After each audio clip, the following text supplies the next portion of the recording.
with Christmas only a few weeks away, it's important that we as Muslims understand what our relationship is with the festival itself and with our Christian colleagues and friends.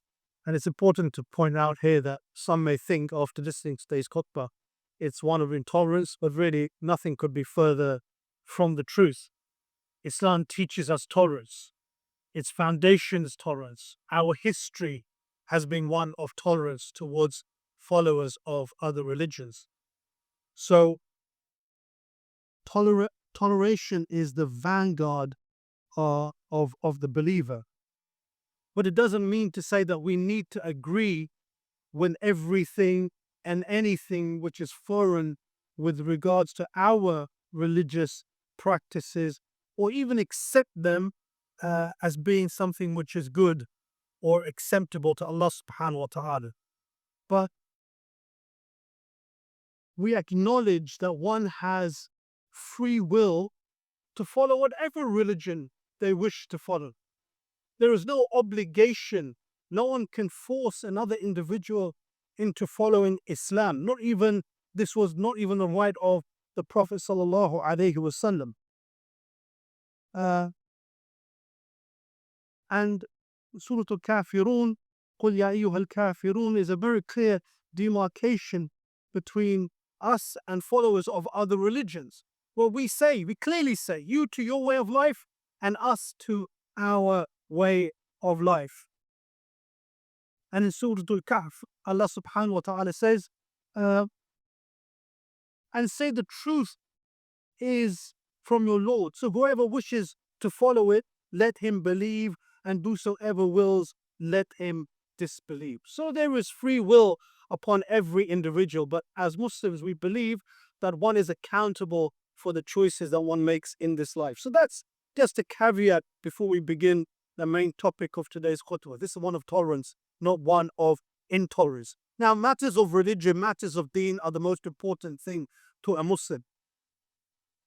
Because not only does one's religion determine how one lives his life in this world, but more importantly, it determines one's eventual eternal abode in the hereafter. So matters of religion are very important to the Muslim. It is not possible for a Muslim to claim himself to be a Muslim without belief in Isa ibn Maryam, without belief in the virgin birth, without belief that he was from the Ulul Azm, he was from the five great prophets and messengers that Allah subhanahu wa ta'ala sent to humanity. We believe in the miracles that Allah subhanahu wa ta'ala has detailed in his book. And we believe that he was sent with a revelation. The people of the book have been referred to the people of the book, Ahl al-Kitab, as an honorific title that Allah subhanahu wa ta'ala gives them. And it is a reminder to us Muslims that they were two people who received revelation from Allah subhanahu wa ta'ala. People who for many centuries, not only did they receive revelation, but they received prophets and messengers that Allah subhanahu wa ta'ala sent, especially to Bani Israel. So there is an honor which Allah subhanahu wa ta'ala doesn't give to any other followers of any other religions except for the people of the book, our colleagues from amongst the Jews and the Christians. We know the Prophet sallallahu alaihi wasallam, when the Christians of Najran came and in a delegation to visit him in Medina, he hosted them. He himself sallallahu alaihi wasallam hosted them in his masjid. They resided, they lived in his masjid. And one can understand from that, they practiced their religion in his masjid. They fulfilled their religious duties in his masjid. And no harm came to them from the Muslims. They were free to practice their religion with complete tolerance from the Prophet ﷺ and the rest of the Muslim Ummah. So it's important to understand this. The Christians claim that Isa ibn Maryam was God or the Son of God because of his miraculous birth. We too believe in the miraculous birth of Isa ibn Maryam. Allah subhanahu wa ta'ala said, be and he was. Be and he was. Kun fayakun. As Allah subhanahu wa ta'ala orders anything, kun fayakun. It be and it is. and it becomes. That in and of itself doesn't make Isa ibn Maryam divine. Allah subhanahu wa ta'ala says the similitude between Isa ibn Maryam is the same with Adam alayhi salam. If you claim that Isa ibn Maryam is a God or the son of God because he has no father, then what about Adam alayhi salam? He never had a father, nor did he have a mother. So if anyone has a right to claim divinity, surely it would be Adam alayhi salam. So Allah subhanahu wa ta'ala, he puts these questions to humanity to get them to think. Similarly, he says with regards to Isa ibn Maryam and his mother, because as we know, there are certain factions of Christianity who take his mother to be divine as well. And Allah subhanahu wa ta'ala, again, he puts another similitude, that Christ and his mother, they both ate food. What does this signify that they ate food? One, God doesn't need to eat to survive. He doesn't need breathe. He doesn't need anything.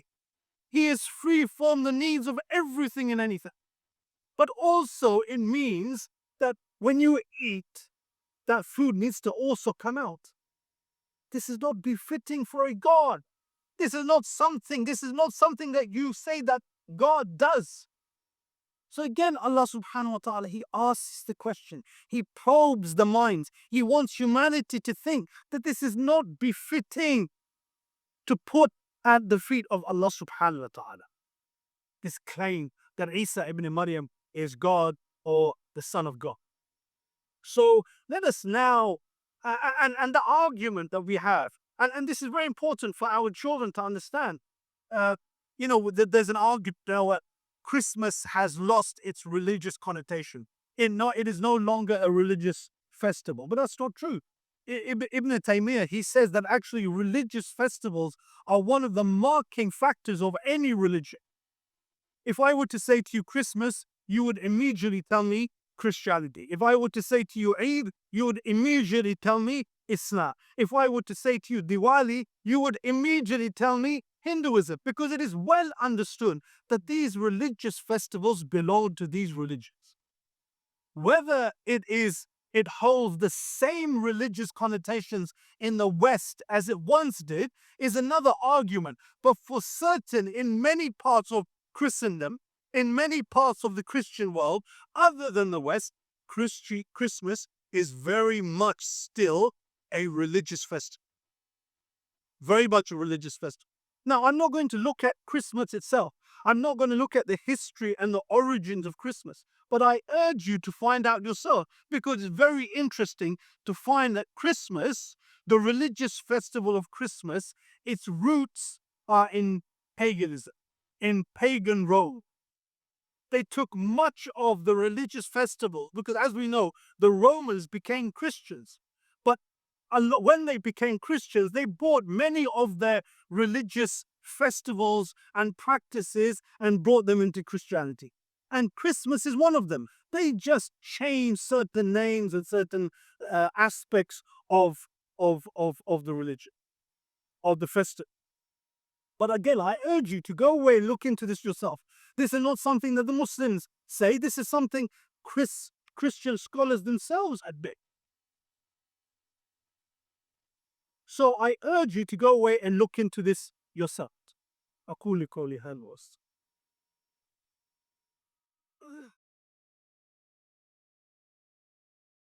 أشهد أن لا إله إلا الله وحده لا شريك له وأشهد أن محمدا عبده ورسوله. So religious festivals belong to a religion. They're part of that religion. It's clear and understood. And it is anyone who follows the practices of a religion belongs to that religion. So it's important as Muslims, like I said, we are tolerant.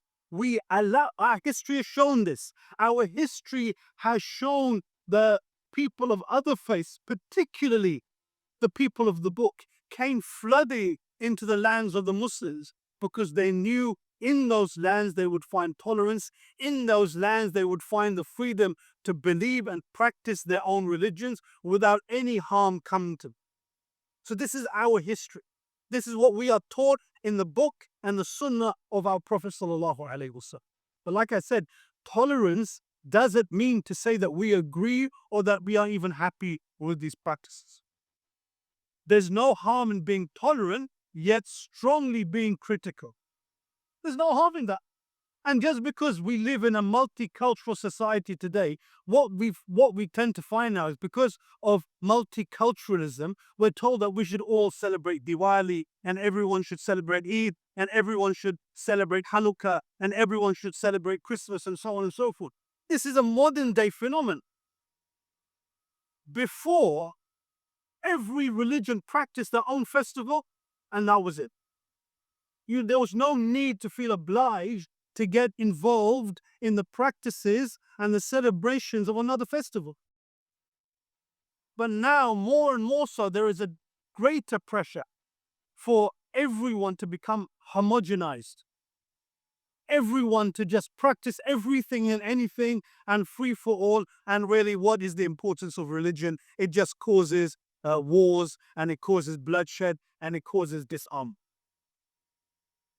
So we need to understand that as Muslims, we need to be tolerant, but at the same time, we need to draw a line beyond which we will not cross. Now, let's look at this claim of the Christians that Isa ibn Maryam is the son of God. So Allah subhanahu wa ta'ala says, and some of you may be familiar with this khutbah because I give it every year around this time of the year.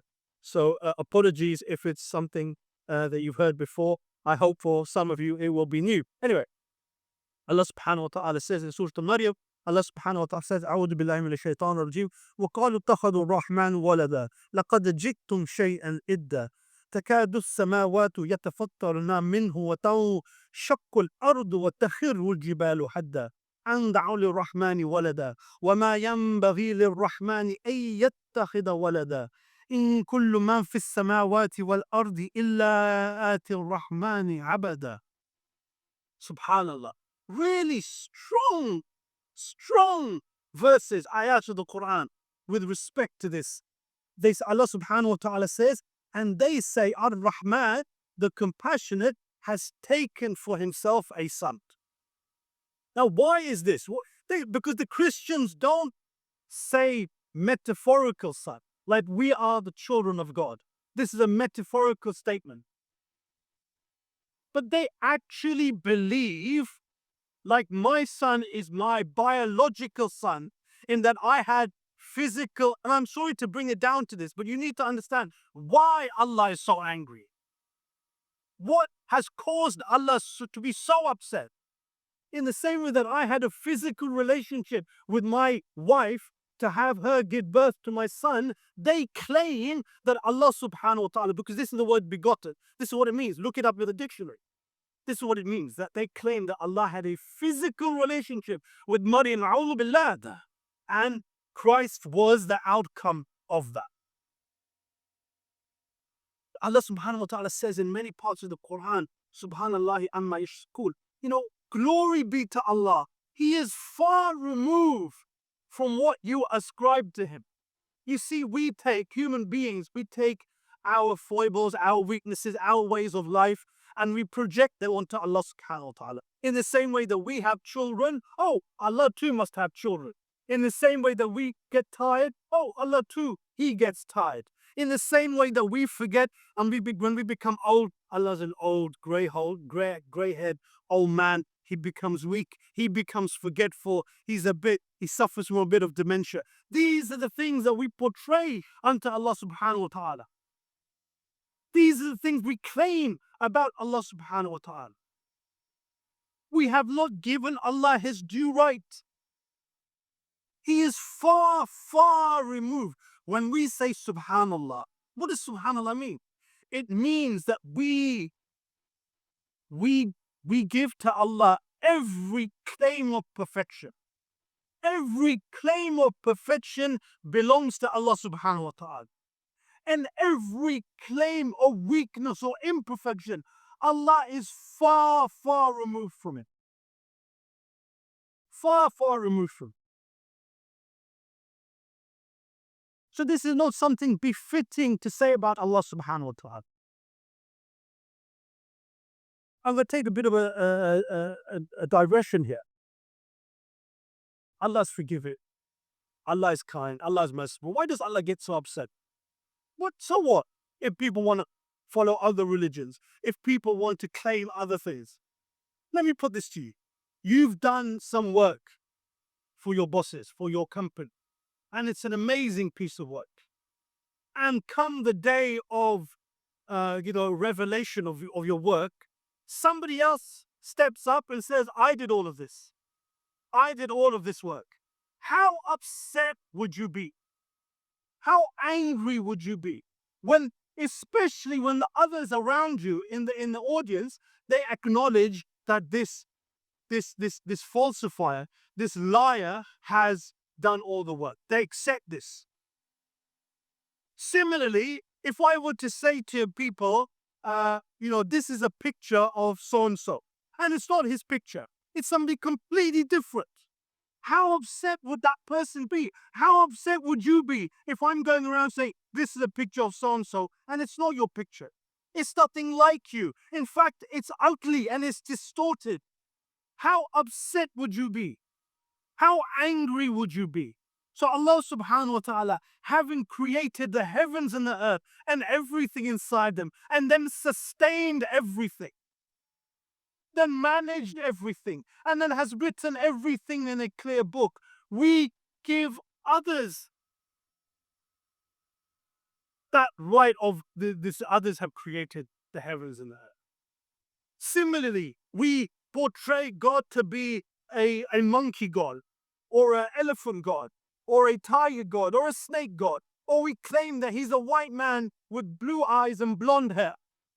How angry would Allah subhanahu wa ta'ala be? And he has every right to be angry and upset. So this is not something that we claim or we say about Allah subhanahu wa ta'ala. That's why in the masajid, when you go, you will never find an image of Allah subhanahu wa ta'ala. Whatever you imagine Allah to be, that is what he isn't. Whatever you imagine him to be, that is what he isn't. The Muslims, the believers, we will see Allah. For a surety, we will see Allah, but only when we enter paradise. Just like the Prophet ﷺ said, do you have any difficulty in seeing the moon on a cloudless night? There's no difficulty. We will see Allah subhanahu wa ta'ala in a similar way, in a similar fashion. But no one can imagine Allah subhanahu wa ta'ala. So anyway, they claim that Ar-Rahman has taken for himself a son. لَقَدْ جِئْتُمْ شَيْئًا إِدًّا. You utter, this statement that you make is a disastrous statement. It's a horrendous statement. Disastrous. How disastrous? Allah subhanahu wa ta'ala goes on to explain in the next ayah when he says, whereby almost the heavens are torn and the earth is split open and the mountains fall in ruin. So we are about to see the greatest natural disaster. The sky ready to be torn open, the earth ready to split asunder, the mountains ready to fall in ruin by one statement. One statement that Allah has taken for himself a son. And we're about to witness the greatest natural disaster. And Allah subhanahu wa ta'ala is not being metaphorical here, because in a riwayah of the Prophet sallallahu alaihi wasallam, he tells us it is only by Allah's rahmah, his mercy, that this doesn't happen. He doesn't allow the sky to fall. He doesn't allow the earth to rip asunder. He doesn't allow the mountains to fall in ruin. But they, as servants of Allah, as creatures of Allah, as creations of Allah, this is what they want to do. But Allah doesn't allow it, because he is merciful to humanity and he gives humanity chance after chance after chance. So how disastrous? It's so disastrous that we are about to see a great natural disaster that you ascribe to the compassionate a son, when it is not befitting. And we've said this, where it's not befitting for Ar-Rahman to choose a son. This is not something we portray to against Allah subhanahu wa ta'ala. And then Allah subhanahu wa ta'ala finishes this section when he explains the relationship not only between us and God, but even the prophets and the messengers even Isa ibn Maryam and Allah subhanahu wa ta'ala. It is not one of partnership. It is not one of equality. It is not one of a limited company. It is not a symbiotic relationship. Well, you benefit me, I will benefit you. No. It is, Allah subhanahu wa ta'ala says, there is none in the heavens nor in the earth except that they come to the Ar-Rahman as an abd, as a slave. This is our relationship. It is one of master, complete dominance, complete and utter dominance over us. He can do with us whatever he wishes. Whatever he wishes, he can do with us. And we have no right to complain. In the same way, I can do anything with my phone. It's mine. It belongs to me. So too, Allah can do with us whatever He wishes. He can do with the heavens and the earth whatever He wishes. This is why when somebody dies, we say, Inna lillahi wa inna ilayhi rajiun. To Allah we belong and to Him we return. This wasn't us. We do not belong to ourselves. That's why in Islam, it's haram to tattoo yourself. It's haram to make changes to yourself because this body doesn't belong to you. It's only been lent to you. We belong to Allah subhanahu wa ta'ala. Similarly, everything in the heavens and the earth, the jinn and the mankind will come to Allah subhanahu wa ta'ala as slaves. And this is why the Prophet sallallahu alaihi wasallam loved to be called Abdullah. He loved to be called the slave of Allah. This is what was the dearest term to him. Similarly, we too should be slaves of Allah subhanahu wa ta'ala. We shouldn't be embarrassed. We shouldn't be shy. We should stand up and say, yes, we are the slaves of Ar-Rahman. So we should teach our children. We should teach ourselves that yes, we allow our Christian colleagues to have their celebrations. We allow our Jewish colleagues, whatever religion you belong to, you have your celebration. But that doesn't mean to say I now need to buy a Christmas tree and put it up in my front room and decorate it and put presents underneath it and call my children down on, midnight or Christmas Day to open presents and stuff like this. No, it doesn't matter. It doesn't mean that we put away our religion and, we throw ourselves into all of these practices of other faiths. No, we can stand firm. We can be courageous. And we can say, no, you to your way of life and me to my way of life. And I'll finish with this. Many people say, oh, but brother, this is our opportunity to show our Christian colleagues, to show our Christian friends that we're good people. My answer to that is, what happens to the other 364 days of the year? Where are you then? I tell you where you are. You're rushing to the masjid and parking somebody's driveway so you can get to your prayer in time.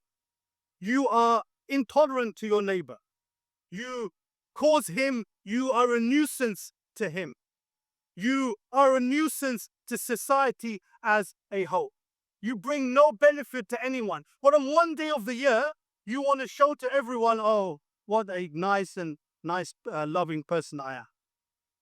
You have 365 4 days of the year to show your neighbors, to show your colleagues, to show your non-Muslim friends what a good person you are because of your deen. And people will respect you more for standing up to for your religious rights than if you just cave into everything and anything.